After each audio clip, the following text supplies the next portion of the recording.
Ya, bismillahirrahmanirrahim. Assalamualaikum warahmatullahi wabarakatuh. Jadi hari ini kita sudah masuk pertemuan minggu ke-10 ya, dan masuk ke materi pengujian perangkat lunak. Pengujian perangkat lunak atau software testing itu adalah bagian dari tahapan implementasi ya, seperti sudah saya jelaskan minggu lalu, setelah tahapan konstruksi atau coding. Jadi pengujian perangkat lunak itu ingin memeriksa apakah aplikasi yang kita buat itu sudah sesuai dengan persyaratan yang diharapkan oleh pengguna atau pembeli. Nah, pengujian juga dilakukan untuk memastikan bahwa produk itu bebas bug dan bebas cacat. Nah, dan juga mengidentifikasi kesenjangan atau gap, mengidentifikasi error atau requirement yang hilang, atau requirement yang bertentangan dengan kesepakatan yang sudah kita buat. Tujuan pengujian perangkat lunak itu adalah untuk mengidentifikasi adanya kesalahan atau fitur-fitur yang berfungsi tidak seperti yang diharapkan oleh penggunanya atau pemesannya ya. Jika ada bug atau error dalam perangkat lunak yang tidak teridentifikasi, ini bisa saja membuat pekerjaan developer menjadi lebih berat ya. Jadi tujuannya adalah bagaimana supaya kita menghasilkan software yang efisien dan juga efektif, dan kita tidak melakukan pengulangan berkali-kali untuk memperbaiki kesalahan yang terjadi. Jadi pengujian juga ini ingin memastikan bahwa software yang kita buat itu handal ya, baik sesuai dengan apa yang diinginkan, keamanannya juga bagus, dan juga serta kualitasnya. Software yang baik itu akan menghasilkan penghematan waktu dalam pekerjaannya, bisa menghasilkan efektivitas biaya, dan juga kepuasan dari pelanggan ini yang utama ya, karena kualitas yang diharapkan oleh pelanggan itulah produk yang terbaik.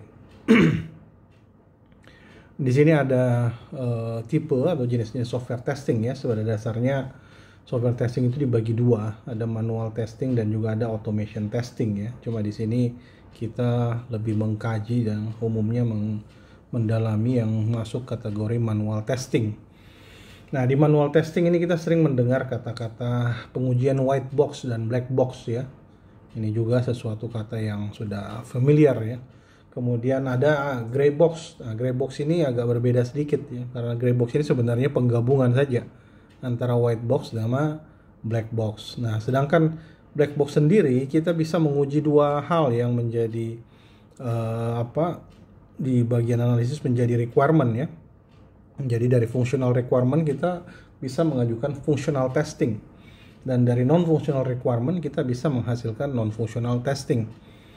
Nah, functional testing itu ya, sempat juga kita bahas kemarin ya, mulai dari unit testing, integration testing, sampai dengan system testing. Dimana untuk integrasi sendiri itu ada dua pengujiannya, ada namanya incremental atau non-incremental ya. Jadi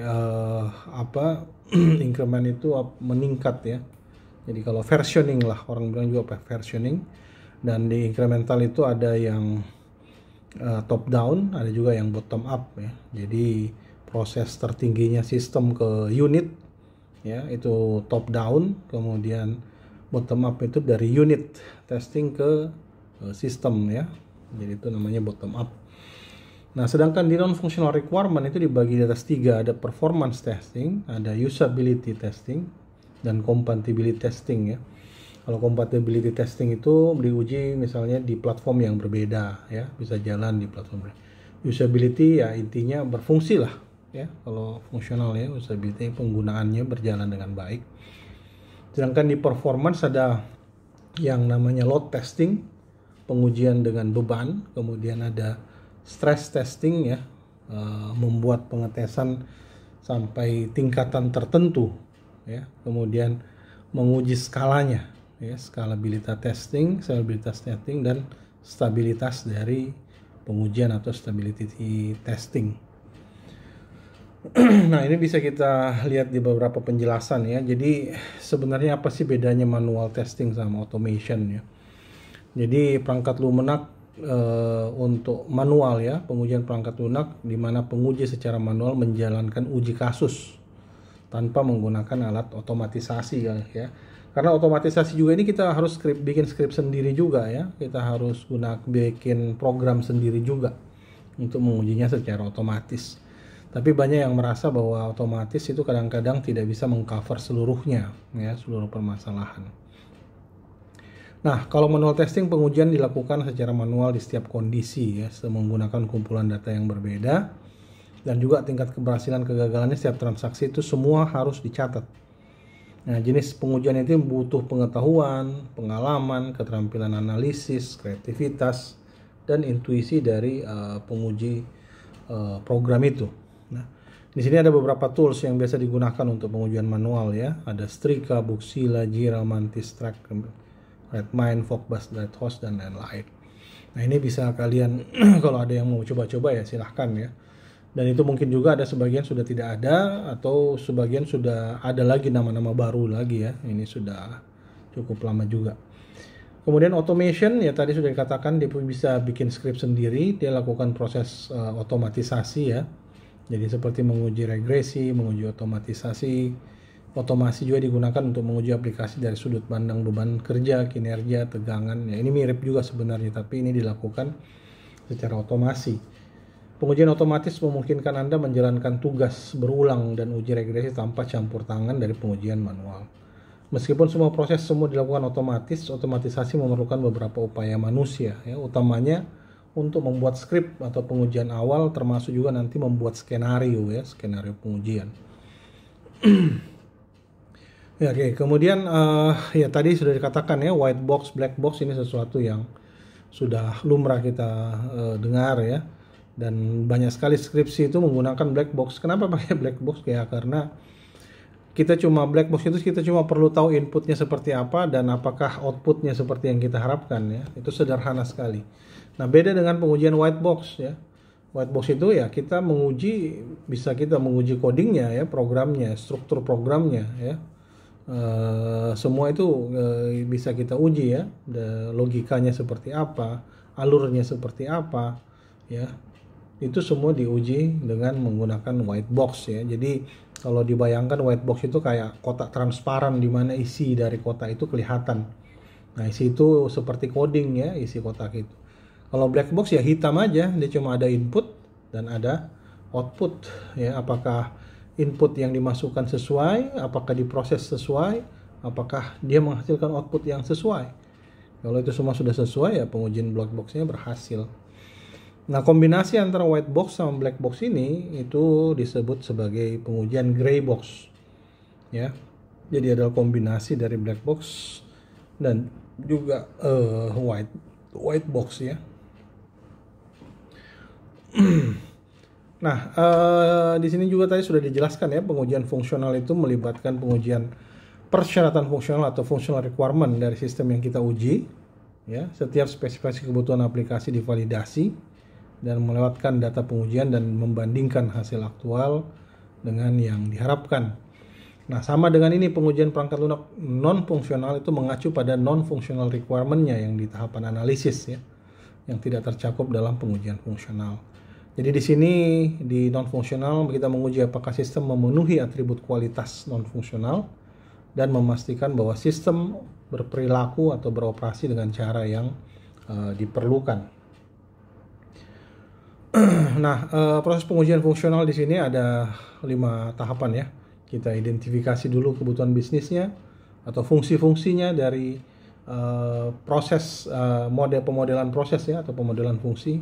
Kita susun data uji berdasarkan fungsionalitas yang akan diuji. Kemudian kita menemukan hasil yang diharapkan atau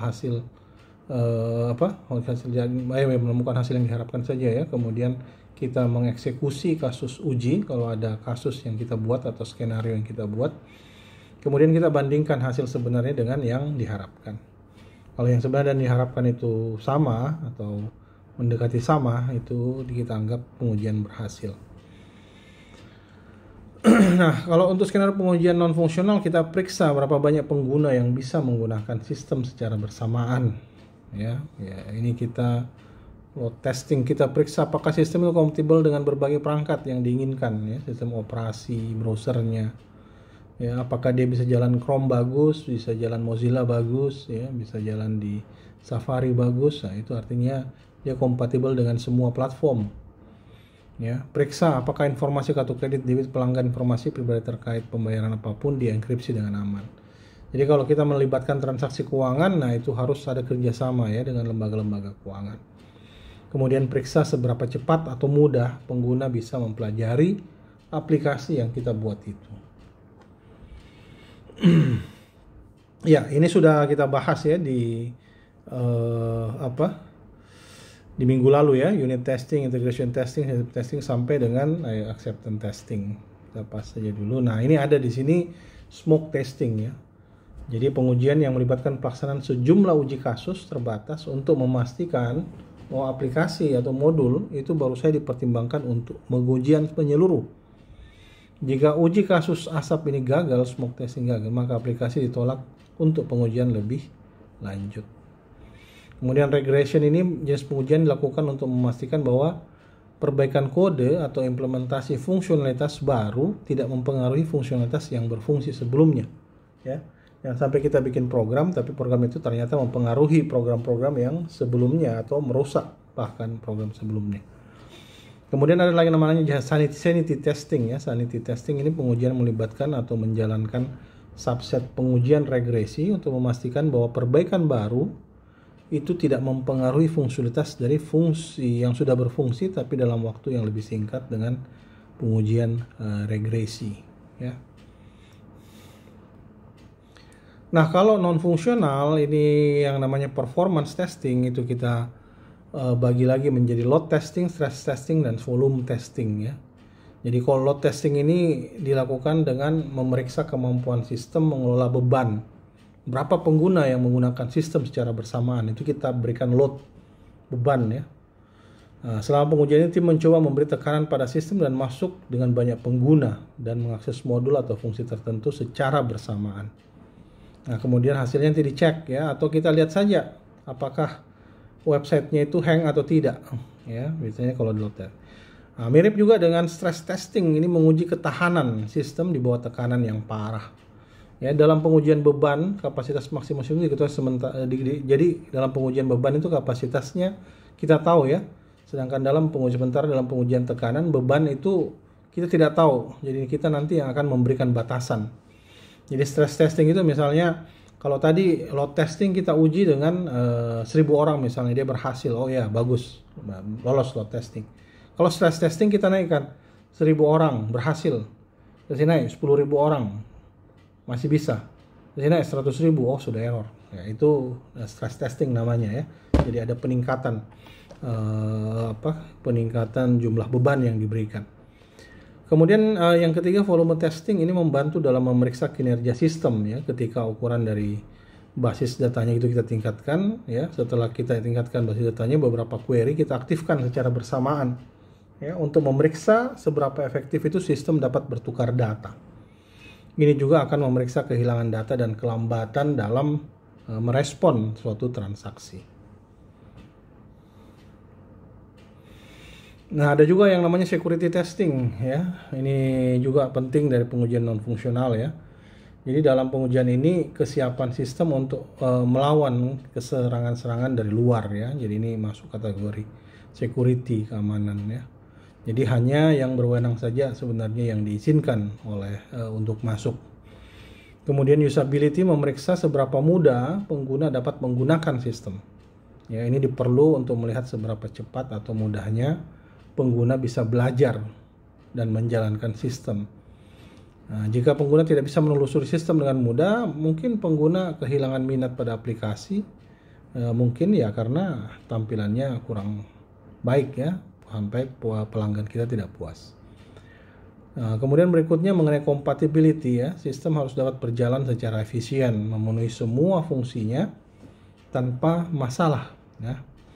Nah, compatibility juga ini kita memeriksa apakah dia bisa berjalan di semua sistem operasi, apakah dia bisa berjalan di semua browser ya, browser yang berbeda ya. Kalau dia bisa berjalan semua berarti dia kompatibel ya. Nah, kemudian ada namanya scalability, diperlukan untuk memeriksa skalabilitas sistem Yang berarti jika terjadi perubahan volume data, jumlah pengguna dan lain-lain, sistem harus bekerja itu sesuai dengan kebutuhannya ya. Nah, ini scalability ini biasanya aplikasi-aplikasi yang jalan di atas cloud ya, paling sering dipakai ya. Jadi bisa dia naik turunkan kapasitas ya, atau kemampuan dari sistemnya. Nah, ini prinsip-prinsip menguji perangkat lunak. Jadi pertama ya, perangkat lunak itu pengujian perangkat lunak harus bisa membantu mendeteksi bug ya, atau cacat. Kemudian pengujian efektif dan menyeluruh itu tidak mungkin, sampai proyek atau aplikasi yang diuji melalui struktur langsung dengan masukan yang terbatas tidak mungkin. Tidak dapat dicapai untuk seluruh, misalnya menguji baris per baris ya. Itu kita harus kayak bikin semacam studi kasus ya, atau skenario, bukan menguji baris per baris ya, atau secara menyeluruh. Nah, pengujian lebih awal lebih baik. Semakin awal kita menguji proyek itu semakin baik. Ada yang orang bilang lebih baik menguji unit testing semua dulu sebelum diuji yang lain-lain. Nah, cacat yang terkelompokkan. Jadi pada saat pengujian itu biasa diamati bahwa sebagian besar cacat atau bug yang dilaporkan itu biasanya akibat dari sejumlah kecil modul yang berada pada tempat yang sama biasanya ya, tapi kadang bisa juga berbeda. Nah, pengujian bergantung pada konteks. Jadi berbagai metode, prosedur, dan jenis pengujian itu ditentukan oleh jenis dan karakteristik aplikasi ya. Misalnya aplikasi yang terkait dengan kesehatan itu butuh lebih banyak pengujian dan umpan balik ya, berbasis dokter atau tenaga kesehatan daripada game atau perangkat lunak lainnya. Jadi ya bedalah aplikasi-aplikasi yang dipakai game dengan aplikasi yang pakai dunia nyata ya. Itu namanya bergantung konteks. Kemudian perangkat lunak bebas kesalahan atau bebas bug itu mitos ya. Jadi tidak ada satupun software di dunia ini yang bisa dikatakan sempurna, bebas dari error, bebas dari bug ya, dan lain sebagainya. Nah, ini tadi pengetahuan black box testing ya, sama dengan white box, sudah tadi saya jelaskan. Ya, di sini ada penjelasannya white box seperti apa ya. Jadi ada test case ya, ada full pengetahuan di situ, full knowledge ya. Jadi white box itu metode perancangan test case yang menggunakan struktur kontrol dari perancangan prosedural untuk mendapatkan test case. Jadi biasanya kita pakai test case input ya. Dengan menggunakan white box, analis sistem akan dapat memperoleh test case yang bisa menjamin seluruh independent path dalam modul dikerjakan sekurang-kurangnya sekali. Kemudian mengerjakan seluruh keputusan logik, mengerjakan seluruh loop yang sesuai dengan batasannya, dan mengerjakan seluruh struktur data internal sehingga terjamin validitasnya. Nah, di sini pengujian white box ada yang berbasis path ya.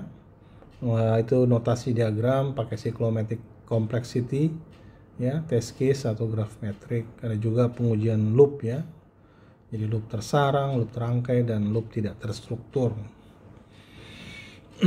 Nah, sedangkan black box ini fokus pada persyaratan fungsional perangkat lunak.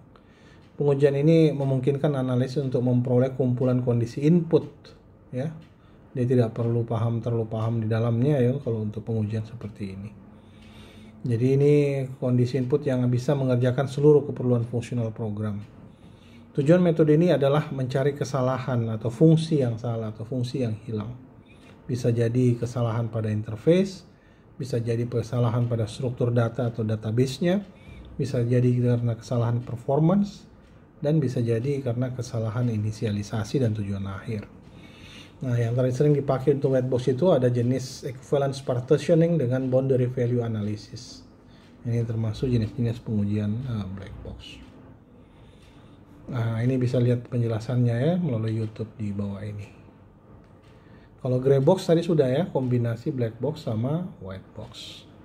Ada juga yang namanya software testing life cycle ya, ini mengikuti metodologi perangkat lunak ya. Jadi mulai dari analisis requirement, pengujian test planning, test case development, setup environment, test execution, test cycle closure, dan lain-lain. Ya, ini ini siklus juga ya, siklus untuk pengujian ya. Jadi ini terpisah dari SDLC ya. tapi dia bagian dari QL. Jadi requirement analysis itu adalah langkah awal ya, di mana langkah ini tim quality assurance itu memahami semua requirement yang dipesan atau di order oleh pelanggan kita ya.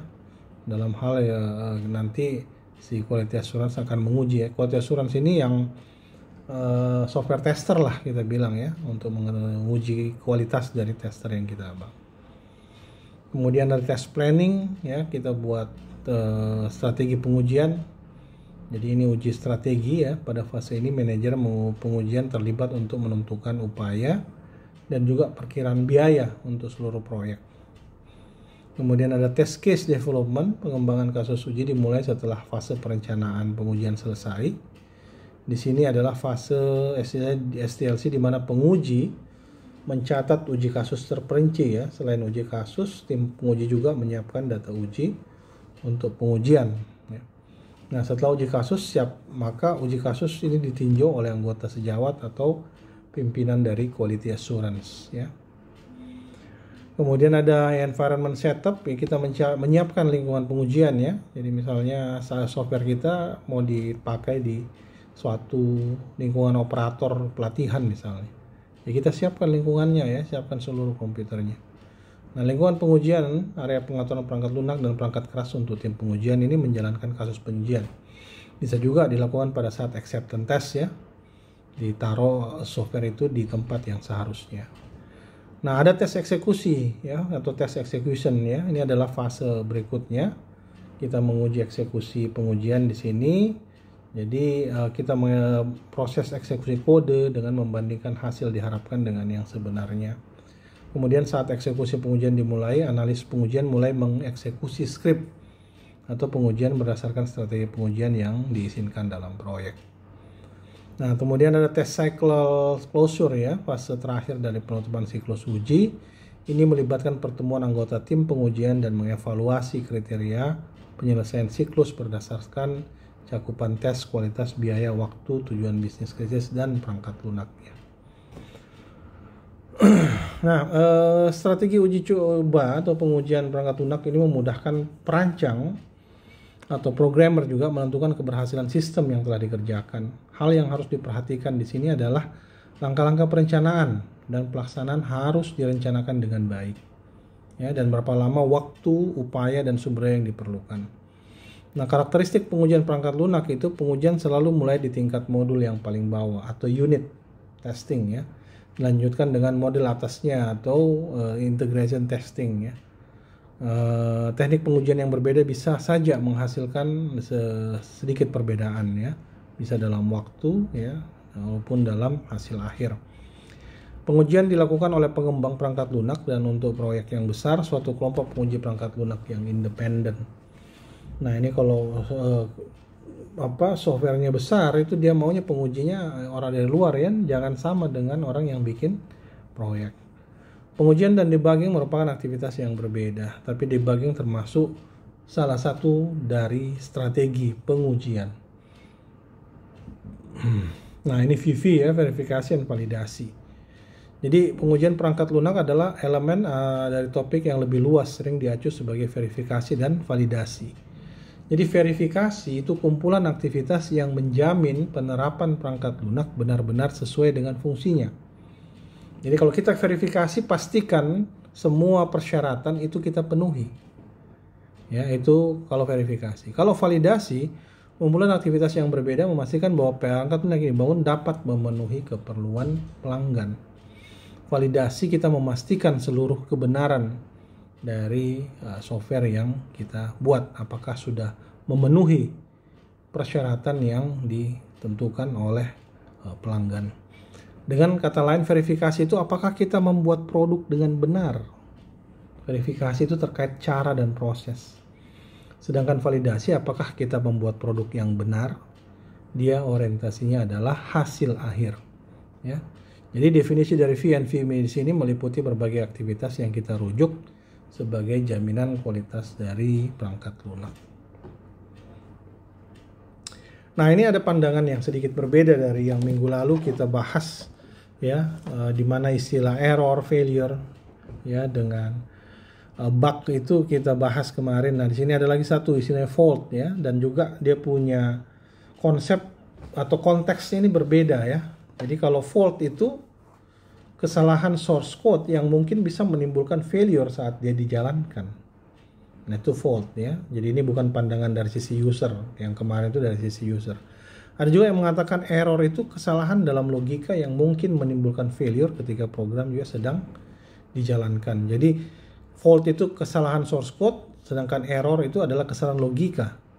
Nah, kemudian output sendiri, failure sendiri, output yang tidak benar atau tidak sesuai ketika sistem itu dijalankan. Nah, di sini ada beberapa kelas-kelas failure ya. Jadi ada failure class, deskripsinya, failure classnya transient ya, deskripsinya muncul untuk input tertentu ya. Kalau failure classnya permanen, itu muncul di semua input ya, salahnya itu muncul semua input ya.